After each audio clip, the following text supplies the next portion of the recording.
What is up, everybody? Gonna make another quick how-to video here. We're gonna be installing the Beatrush STI transmission mount. This thing, I tell you, it is pretty beefy. With it's got some pretty gnarly bushings. It's not a solid mount, but it's pretty close to it. So you'll definitely notice more vibrations in the cabin, I'm sure. So, and I believe this only goes in one way. That wrong way. 50-50 shot. Yeah, so we're gonna be installing that real quick. Here's kind of the hardware that it comes with. We're gonna have to reuse the nuts on this side, the bolts that actually mount up to the tranny, all four of them. I'm also going to be using some blue thread locker just to make sure everything stays in place. So let's get started. First things first, let's get the car up on all fours. I believe you could probably get away with doing just the front, but I just went ahead and did all four. Make sure you got some good jacks under there. Shake the car a bit. Make sure it doesn't fall on you. But yeah. Step number one, have access to what you're doing. Step two, get some tools, get some light, and let's get up in there. All right, here we are under the car. We got some, let's see, some 14 millimeters on both sides, obviously. This one's a 14. I'm not sure if I'm gonna take it off quite just yet. These two, we got two more. Oh, where's the light here? There we go, two more right there. And we got some big fellas. Oh my God, let me move myself here. Right in there, ta-da. Those are gonna be some 17, there we go, millimeters in there. There's two of them, one on each side. Right in here, let me see if I can adjust the light. It's gonna be right behind the camera, of course. All right, there we go. In there, ta-da. There's the actual transmission mount, the factory one, obviously. It's right in here. Again, that's what we're going to be replacing. I actually, about a year or two ago, I replaced the factory bushings, they're rubber, to stiffer polyurethane from Whiteline, I believe it was. So those are already good to go. So those have been replaced. There's another one, kind of see it under here as well. So after we put the transmission mount in here as well, we're gonna have a pretty solid tranny. So pretty excited to get that in. And as far as tools are concerned, I mean, if you guys know me, follow my Instagram at all, we're gonna be using just some Craftsman wrenches, but my favorite go-to is gonna be the Milwaukee 3/8 M12 stubby. Keep focus on it. There we go. This thing is badass, super powerful. It's super tiny, but it gets the job done. And as far as impact sockets, I like using the Tecton ones. They're pretty nice. Can't beat the warranty, and yeah, they've been phenomenal so far. So let's go ahead and loosen some mounts. Before we totally go crazy, I'm just going to crack them loose right now. We're actually going to have to also get the jack under the transmission. I'm probably gonna get it somewhere in here. I've seen people go right from here. I might do that again just to kind of support it a little bit. I'm gonna try to go actually right under the front diff. Try to get like a piece of wood. I have this foam pad looking thing that I have that I'm gonna put in there just to support the transmission while you're getting everything else off. So yeah, just support the transmission, unbolt everything. We'll take this out, but again, right now I'm just gonna crack everything loose. You'll see in a second. All right, guys, sorry about that. I ended up getting too carried away. The mount is out. Here's what it'll look like when it's out. There's the jack, like I mentioned, supporting the transmission. Yeah, don't get carried away. You just wanted to support it. I ended up maybe going a little too much. The whole car actually ended up lifting off the jacks. So again, just a little bit. I obviously fixed it before I got back under here, but yeah, just a little bit to support it. But this is what it's going to look like with the mount or the cross member off. So we're going to go ahead and take off, I believe it's a couple of more 14s. 4 to be total on the mount itself, obviously on the trans. So let's go ahead and take that off here in just a sec. Oh, okay, I'm out of breath. There's the factory mount right there. So again, it does the job. It's all rubber. This one actually does look a little beat up. So, oh, it's actually, I don't know if it's supposed to be glued over here.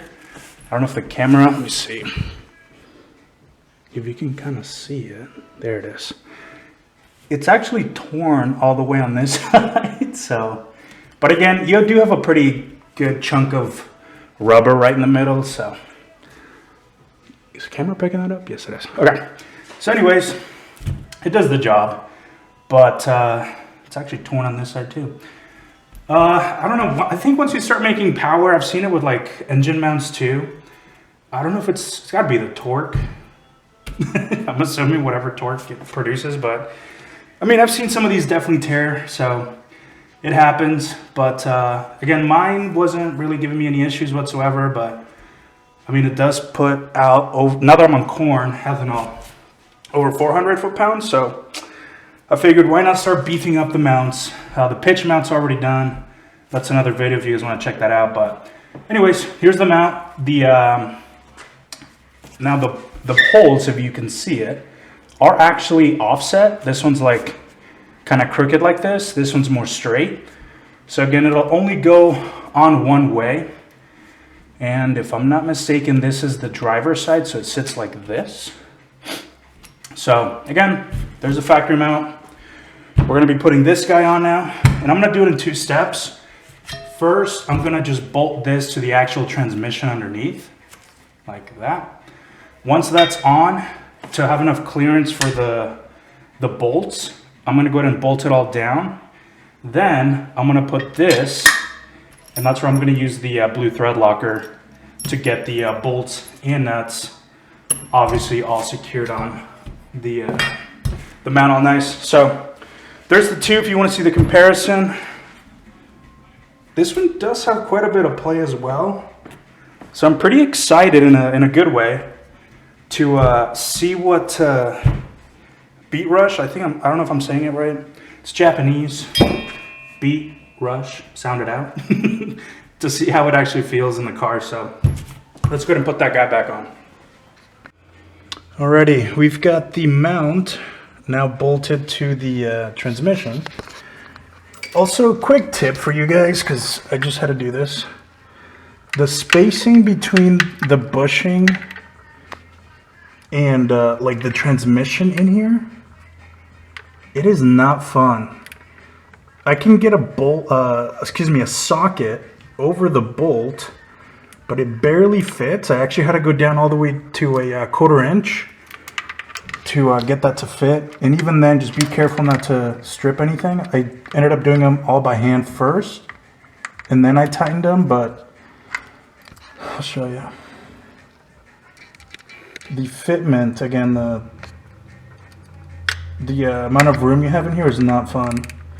So, again, I did them by hand.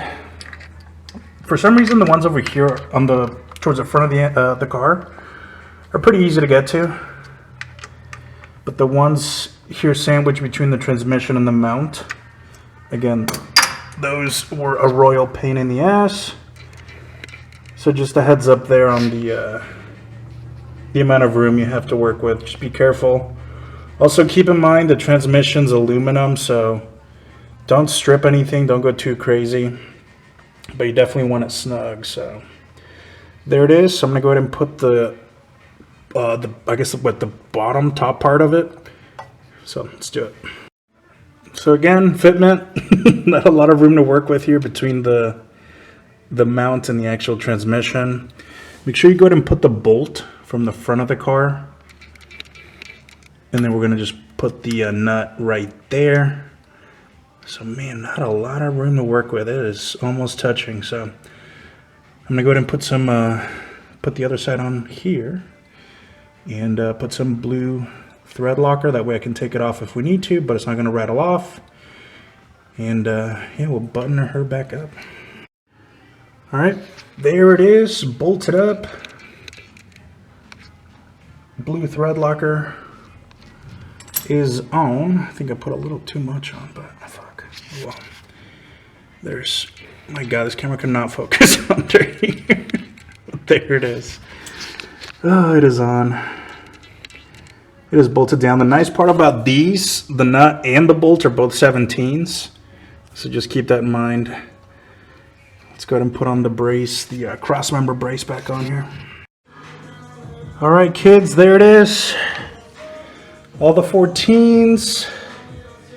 2 14s there. The 17s on the sides are all bolted down.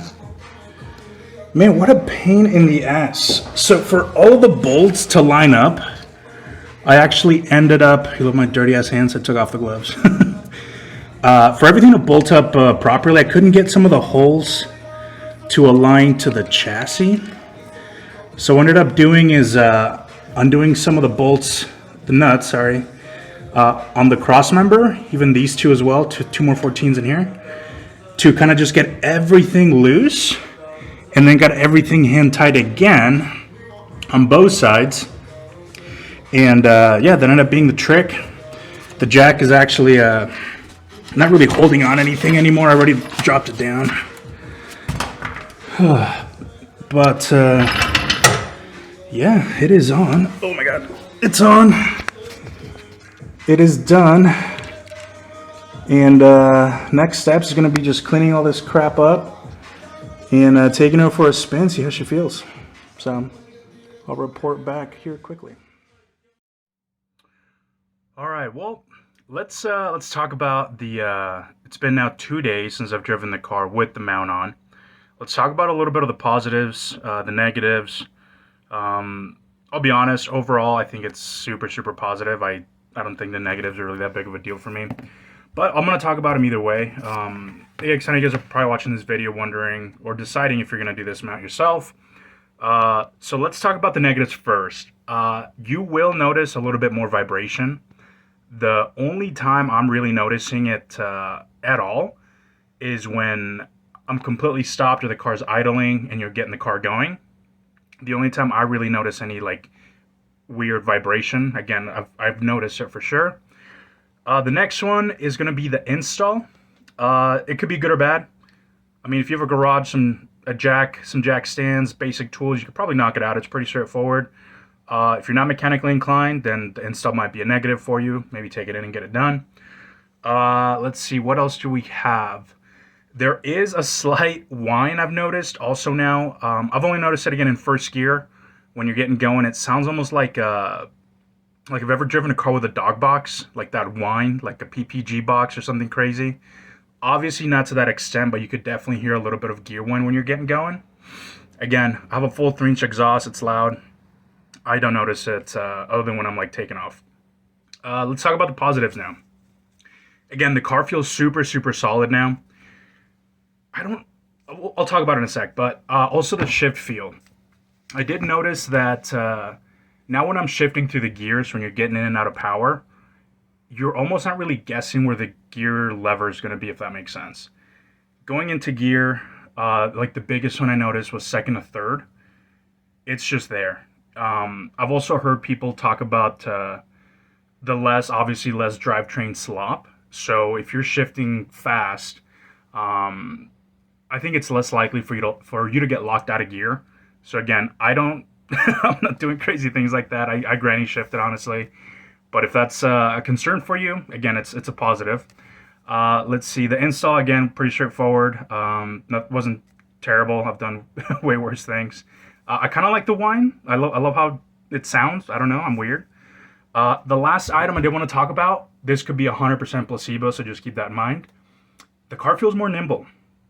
I don't know what it is. It just feels like when I'm in power or getting into power, it's maybe the less drivetrain movement. It just feels like it's just putting the power down. So it kind of almost tricks your brain into thinking your car's a little bit faster, or I don't know, not faster for me. It just feels more nimble, a little bit tighter, a little bit more go-karty, if that makes sense. So anyways, those are the items I had on the list here. Just want to talk about positives, negatives. Yeah, I hope this video helped you maybe make a decision, or just get some more input on the Beatrush. I think it's called pronounced Beatrush transmission mount for the STI. This one is installed in a 2014 STI. So yeah, again, 2 thumbs up for me. I love it. I'm not taking it off, and I'm actually going to add some additional mounts like the engine mounts, and I might actually also swap out the pitch mount, which I have another aftermarket one in there with softer bushings, so I might actually make it a little bit stiffer. But that's going to be for another video. So thank you guys again. Hopefully that helped. Yeah, thank you so much. Like and subscribe.